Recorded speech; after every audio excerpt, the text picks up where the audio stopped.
आङो जोंनि इउपिपिएलनि मानगोनां दैदेनगिरिफोर प्रमद बर' सार, जोंनि उरखाव गोरा ब्रह्म सार, रोंगोरा नार्जारी सार, गबिन्द बसुमतारी सार आरो गासैबो दैदेनगिरिजों लोगोसे जोंनि मावथि लोगो बिथांमोनखौ आं गोसो गोरबोनिफ्राय साबायखर बावहरदों।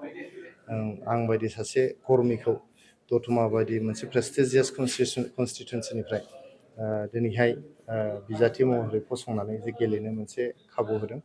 आङो दोलोआ जे बिबानखौ होदों बेखौहाय जोबोद गोसो होनानै मावफुंनो नाजागोन आरो दतमा समस्तिखौ बोरैबा देरहानो हायो, रायजो राजानि गोसोखौ बोरै जे खालामनो हायो, रायजो राजानि मदद आरो हेफाजाब बोरै आङो मोननो हायो, बेफोरनि खामानिखौ आं मावलांगोन। रायजोनिखौ जेब्लाबो खुलुमनानै बिथांमोनखौहाय अरायबो जौसिन सारियाव दोननानै आं दिनै बे बिसायख'थिखौ गेलेनो थांगासिनो दङ। आं सानो दतमा जे कनस्टिटुवेन्सि दं, एमएलए कनस्टिटुवेन्सि दं, बिनि कनस्टिटुवेन्सिनि रायजो राजाफ्रा इउपिपिएलनि ट्रेक्टर सावगारियावनो भट होगोन। बिसायख'थियाव जेननाय देरहानाया रायजोनि भटनि सायावसो थायो। रायजोआ जायनो भट होगोन बेसो देरहायो। दा आं जेरावखि थाङा मानो रायजोफ्रा बुंसोलायदों जोङो पावारखौ बेलेन्स खालामनांगौ। बिटिसिखौहाय बिपिएफनो होदों, आसाम एसेम्ब्लिखौ इउपिपिएलनो होनांगौ, होमब्लासो रायजोनि खामानिया जागोन आरो रायजोखौहाय सनमान होगोन। रायजोखौ रायजोआनो जे राजा गणतन्त्रआव, बेखौ राजखान्थि हान्जाफ्रा बेखौ मोनदांनो हागोन। जिहेतु दिनै बिपिएफनो एबसुलुट पावार होनाय लोगो लोगो जोंनि बिटिसिआवहाय दिनै रेलवे ट्रेकआव बमा बेरफुफिनबाय, जोंनाव कारिगावआवहाय मोननै हारिनि गेजेराव दाङाबाजि जाबाय, 2 सुबुं थैनो गोनां जाबाय, जोङो रिलिफ केम्पआव थाफिननो गोनां जाबाय आरो दिनै मोसौ सिखाव, बोरमा सिखाव गासैबो दिगैनो दिनैहाय बुंनो थाङोबा आब्रुथि गैयै मोनसे थासारि, दावराव दावसिनि मोनसे थासारि दिनै सोमजिदों। बिनि अनगायैबो बिपिएफ हान्जाया जे मोनबा गेरेन्टिखौ लानानै बिपिएफआ सरकाराव फैदोंमोन, बे मोनबा गेरेन्टिनि मोनसेबो बिथांमोना दिनै फुलफिल खालामनो हायाखै। हा होनायनि नामाव दिनै सोरनो होदों रावबो खोन्थानो रोङा। लाइमोनफोरनो 100 कोटि होनायनि नामाव मोनसे न'खरावनो मोनबा 6टा चेक लानानै गावसिनि बिपिएफनि जे दैदेनगिरिफोर बिथांमोननो लाजोब्बाय आरो बेबो 100 कोटि बोसोरावनो होनायनि खोथामोन। दिनै 100 कोटिखौथ' 1 कोटिबो होनो हादोंना हायाखै आंहा सन्देह दङ। बेबायदिनो आइजोफोरनो होनांगौखौ होआखै। जोंहा इक'नमिकेलि विकार सेक्सननो जे होनांगौमोन 50 कोटि बेखौबो जों होनाय नुवाखै आरो जे बेंगुराफोरनो आरो सिनियर सिटिजेन्सफोरनो होनांगौखौबो जों होनाय नुवाखै। आरो बिथांमोना जों जे माखासे रां गालांदों सेन्ट्रेल आरो स्टेट गभर्नमेन्टनि गासै, जोंना हाग्रामा महिलारि बिथाङानो बुंबाय जे 900 कोटि प्रमद बर' सारा गालांनायजोंसो सरकार सालायगासिनो दं। दा बेनो फाराग। जोङो 2020 मायथाइयाव 3,000 कोटिनि रिन बा बाखि बिथांमोननिफ्राय जों मोनदोंमोन। नाथाय दिनैहाय प्रमद बर' सारा बिथांमोननो खामानि मावनो थाखाय 900 कोटि बिथांमोननो आग्लाय होनानै गालांदों बाजेटखौ। दा नोंथाङा रबिराम नार्जारी आदानि बाथ्रा बुंदों। रबिराम नार्जारी आदाया जोंनि दुलाराय बर' फरायसा आफादनि मोनसे समनि आफादगिरि आरो मोनसे समनि बिथाङा जोंनि बिपिएफनि आफादगिरि। गोबाव सम बिथाङा 2016 मायथाइसिम 2005 मायथाइनिफ्राय 2016 मायथाइसिम जोंनि हान्जानि बिथाङा आफादगिरिमोन। जोङो आदा रबिराम नार्जारीनि दैदेननायावनो राजखान्थिनि सराय सरायाखौ सोलोंदों, ख'-ख'-ग-घ'खौ सोलोंदों। बिथाङा सासे मोजां मानसि जों बुंनांगोन। नाथाय बाथ्राया जाहैबाय बिथाङा दिनै सासे बिटिआरनि इएम माने बिथाङा मन्थ्रि आरो बेबो बिथाङा सोलोंथाइ बिफाननि मन्थ्रि। दिनै सासे मन्थ्रिया 40टा बिजाब, बिटिआरनि 40टा बिजाबनि बिथांना मन्थ्रि।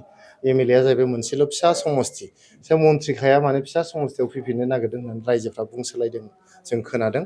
आरो बिथाङा जिहेथु सोलोंथाइ बायदि मोनसे बिराद गोग्गोम बिफाननि बिथाङा इएम, बेखौनो मोजाङै बिथाङा मावफुंनांगौ। गोबां स्कुल कलेज दिनैसिमबो प्रभिन्सियेलाइज जायाखै, बेफोर प्रभिन्सियेलाइज खालामनांगौनि बाथ्रा दङ। दिनै टेटनि साख्रिखौ होनो हायाखै, दाबो बे टेटनि साख्रिखौ होनांगौ दं आरो गोदान गोदान टेट खुंनांगौ दं। आरो जोंनि सरकारि फरायसालिफ्रा लासै लासैनो थैलांनो हमदों।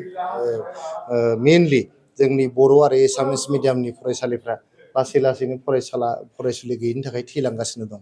गतिके सासे बिबान गोनां इएम जानानै बिथाङा सोलोंथाइनि फोथाराव गोबां मावनांगौ दं। बिथाङा रोंगौथिबो दं, जिहेथु फरायसा आफादनि मोनसे समनि आफादगिरिमोन। बिथाङा मिथियो खना खनला। गतिके बिथाङा दिनै एमएलएखौ जाबावनो लुबैनाया एसे बांद्राय जादों होननानै आं सानो। बिथाङा इएमखौनो मोजाङै मावफुंनांगौ।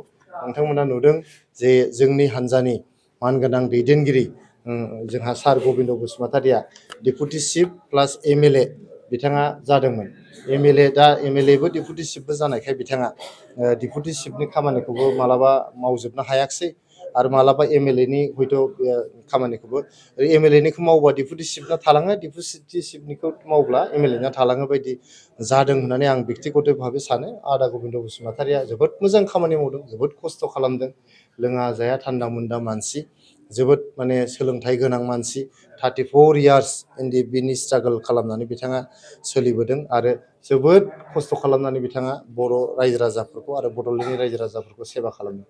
थेवबो गोबां रायजो राजाफ्रा बिथांनाव माने आसि थुनो नाजादों।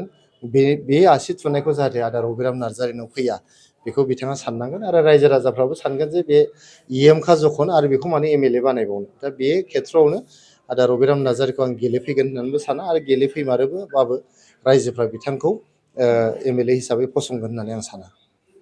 जोङो बिटिआरनि 15 समस्तियाव 15था समस्तियावबो जोङो दिनै बिजाथि फसंबाय। जोङो नैबे बिसायख'थिखौ गासिबो बोलो, गासिबो धोन, गासिबो जोंनि बुद्धि खायदा गासिबो बाहायजोबनानै जों गेलेगोन। जों सानो जों रायजोनि गोसो जै खालामनो हागोन आरो रायजोफोरनि अनसायनाय जों मोनगोन आरो जों 15था समस्तियाव बांसिन समस्तिखौनो जों देरहालांगोन होननानै आं सानो। आरो आं सानो एबार रायजोफ्रा आं दहाय बुंनाय बायदि BPFनो जिहेतु BTCखौ होबाय, आसाम एसेम्ब्लिखौ UPPLनो होनानै पावारखौ बेलेन्स खालामथारगोन होननानै आङो दृढ़ बिश्वासि। NDAजों थानाय थायै नोंथांमोना नुखाबाय 15था समस्तियाव बिजाथि फोसावखाङोबा आरो मा NDA थाबावनो बहायलाय। दा जोंखौ NDA होनो फैयो ना इन्डियाया होफैयो? कंग्रेसआ बिजाब होनो आवगायबोयो, हेफाजाब होनो आवगायबोयो ना BJPआ हेफाजाब होनो आवगायबोयो? TMC, CPI, CPM, AIUDF गासिबो राजखान्थि हान्जाफ्रा जोंखौ हेफाजाब होफैनो हागोन आरो बिथांमोननि हेफाजाब होफैयोबा जों वेलकाम खालामगोन।